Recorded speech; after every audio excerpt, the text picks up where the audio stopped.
أعوذ بالله من الشيطان الرجيم. بسم الله الرحمن الرحيم.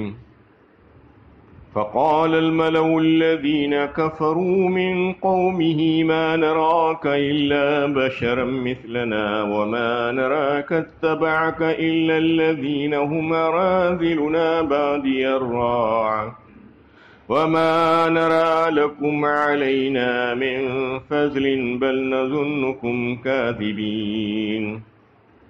اس پر اس کی قوم کے بڑے لوگوں نے جو کافر تھے کہا، ہم تو دیکھتے ہیں کہ تم ہمارے ہی جیسے ایک آدمی ہو، اور یہ بھی دیکھتے ہیں کہ تمہارے پیرو صرف وہ لوگ ہیں جو ہمارے اندر ادنا درجے کے تھے، اور وہ بھی سطحی رائے سے، اور ہم اپنے مقابلے میں تم میں کوئی برتری نہیں پاتے، بلکہ ہم تو یہ سمجھتے ہیں کہ تم جھوٹے ہو.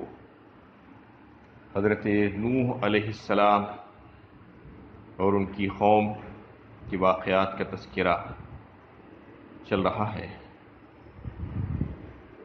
حضرت نوح علیہ السلام نے اپنی قوم کو دعوت توحید پیش کی تو قوم نے شک و شبے کا اظہار کیا اور اعتراضات پیش کیے. اس میں پہلا اعتراض یہ کیا کہ ما نراک الا بشرا مثلنا، ہم نہیں دیکھتے مگر یہ کہ تم ہمارے ہی جیسے ایک آدمی ہو.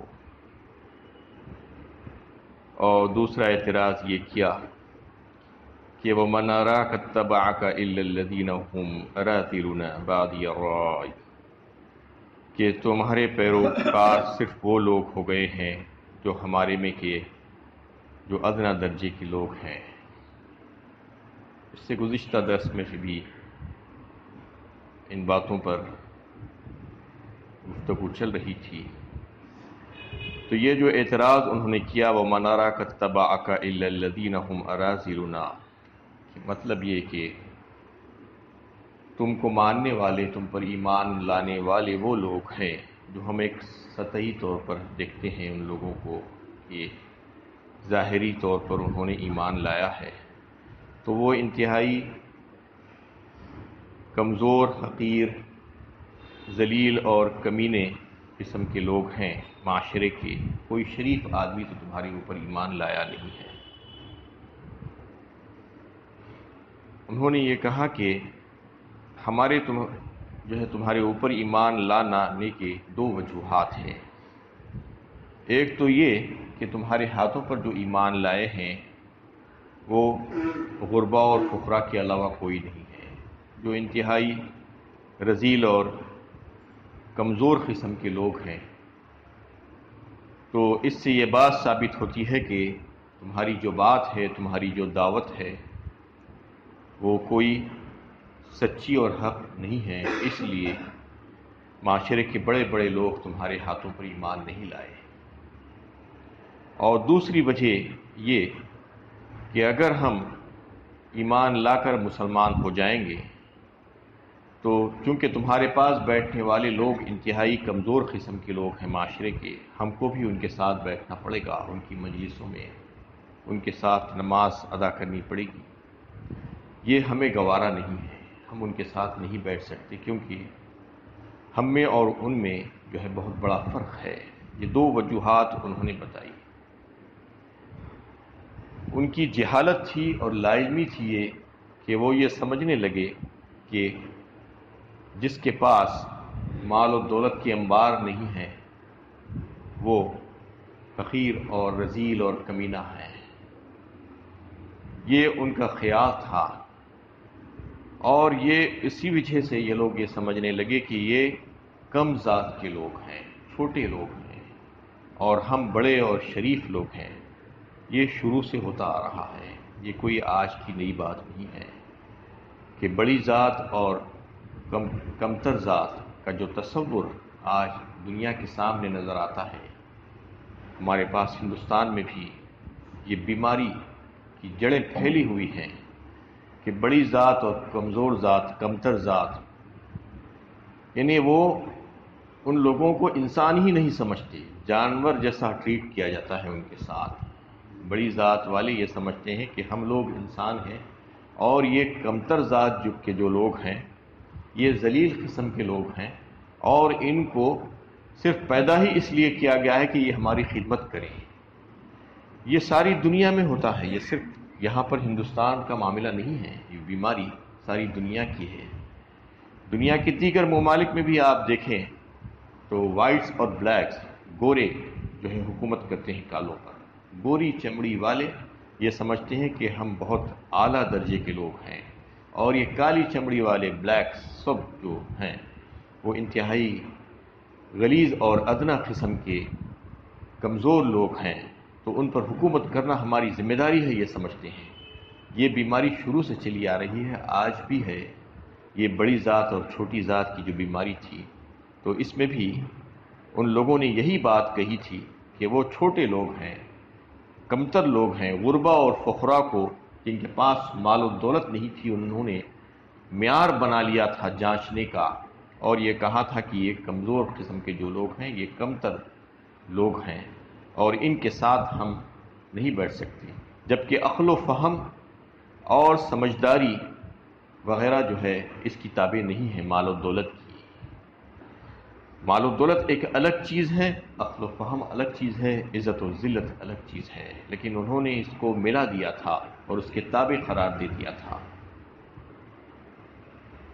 جبکہ مال و دولت تو ایک نشہ ہے اور ایک فتنہ ہے، اور یہ ایک ایسا نشہ ہے کہ بہت سے اچھے اور معقول، صحیح اور درست باتوں کو تسلیم کرنے سے روک دیتی ہے مال و دولت۔ جب انسان کے پاس دولت آ جاتی ہے تو اس کا دماغ خراب ہو جاتا ہے، اور وہ صحیح اور معقول بات سمجھ نہیں سکتا، رکاوٹ بن جاتی ہے وہی دولت اس کے پاس، اور وہی چیز وہ غربا اور فقراء جو ہے سمجھ لیتے ہیں، اچھی بات کو اور معقول بات کو فوراً سمجھ لیتی ہیں، اس کو اختیار کر لیتے ہیں۔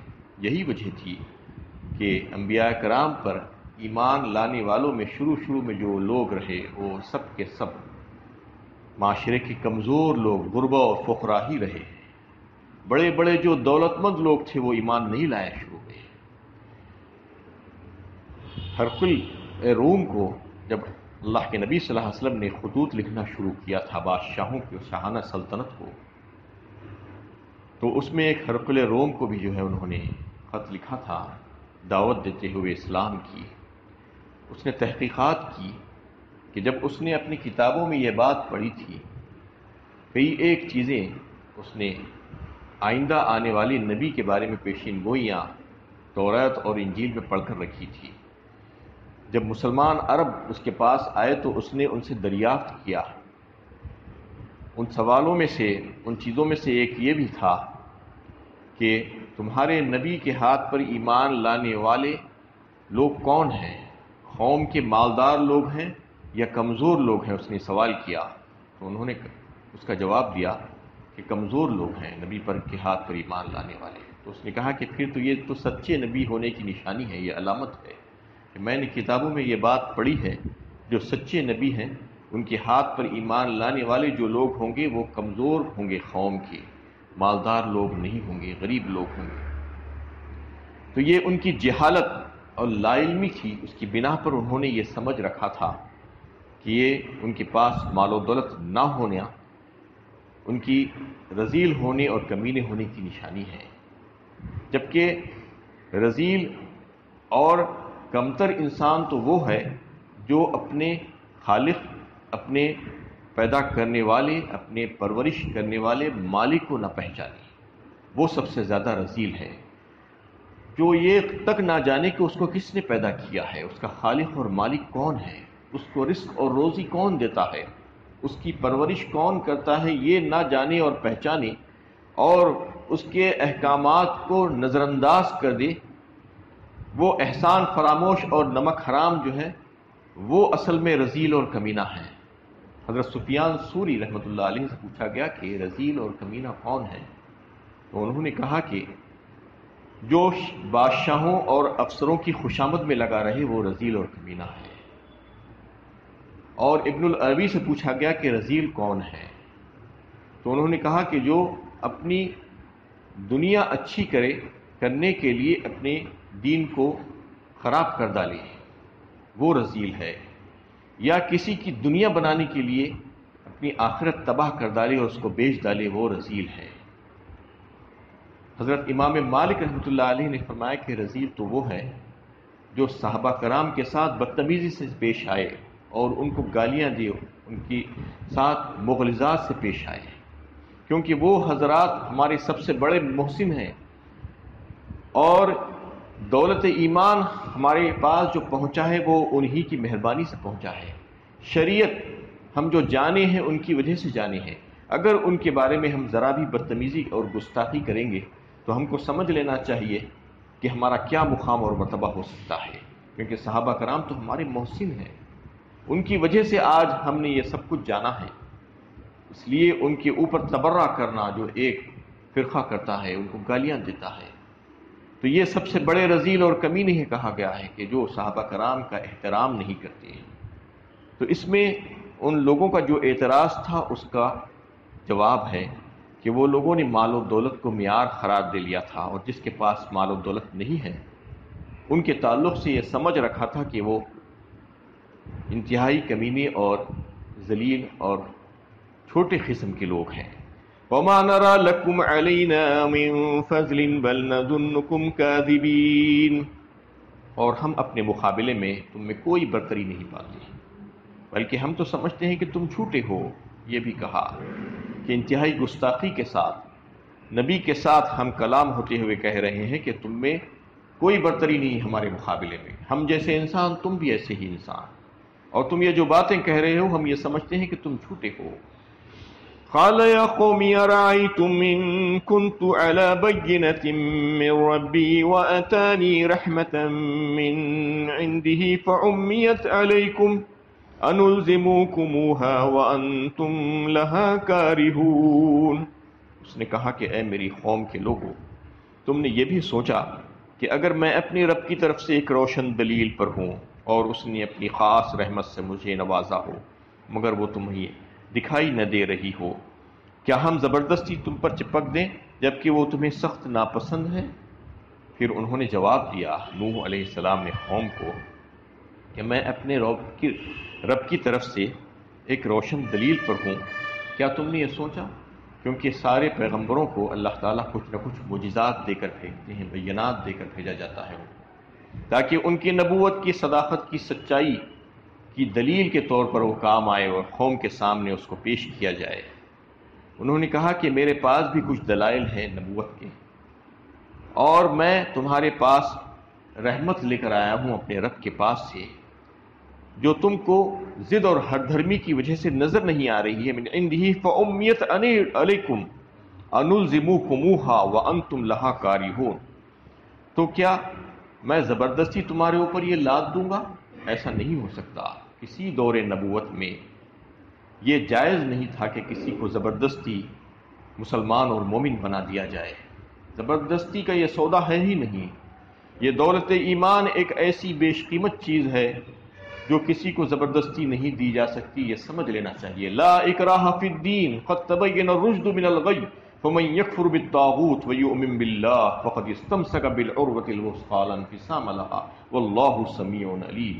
تیسرے پارے میں اللہ تعالیٰ نے اس کو واضح فرما دیا، دین میں کوئی جبر و کرہ اور زبردستی بالکل بھی نہیں ہے، جبکہ یہ بات بالکل عیاں ہو چکی ہے، روشن ہو چکی ہے، کھول کر بیان کر دیا گیا ہے۔ قد تبین الرشد من الغی، ہدایت اور روشنی جو ہے سب کے سامنے کھول دی گئی ہے گمراہی کے مقابلے میں۔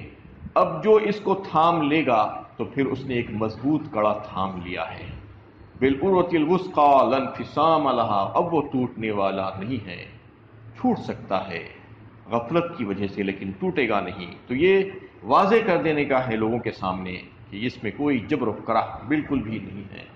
جو لوگ یہ کہتے ہیں کہ دین اسلام تلوار کی زور پر پھیلا، یہ جھوٹے لوگ ہیں، جھوٹ کہتے ہیں، ایسا بالکل غلط بات ہے، ایسا ہو ہی نہیں سکتا۔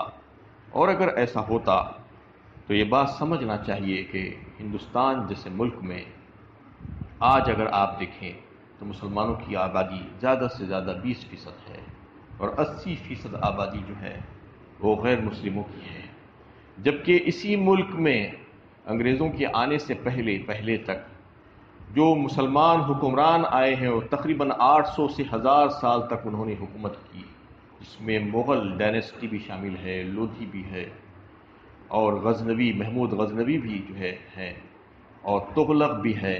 ایسے کئی ایک ڈائنسٹیز جو ہے یہاں پر آئے اور حکومتیں کی. تقریباً 1000 سال تک ان کی حکمرانی اس ملک پر رہی.